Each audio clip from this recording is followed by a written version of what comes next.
Bože, molim te da ne postanem kao ovaj farizej, zagledan u tuđe mane i ponosan na svoju vanjštinu, ne vidi svoju potrebu za tobom.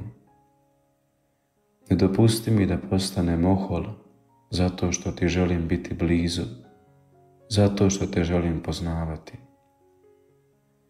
Svoj pogled usmjerava visoko jer nije spreman pogledati u sebe i vidjeti svoju bijedu bez tebe.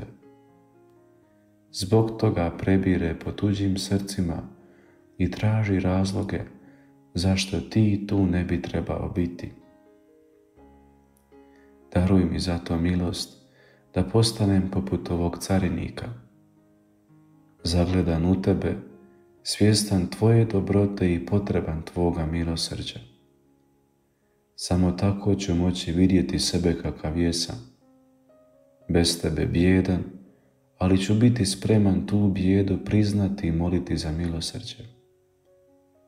Svjestan svoje grešnosti, neću kopati po tuđem srcu i od toga praviti razne terete, nego ću zagledan u tebe moliti da me oslobodiš mojih tereta i grijeha. Spustit ću pogled da ne gledam druge, nego bijedu svoga srca. Daj mi milost da mi ne bude teško poniziti se pred tobom, priznati svoju istinu onakvu kakva je, da sam samo čovjek, slab, grešan, iznad svega potreban tebe.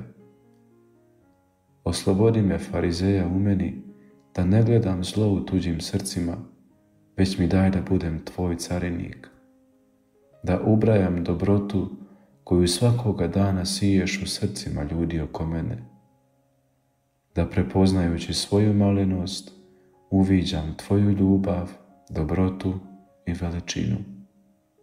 Ako je tvoja volja, amen.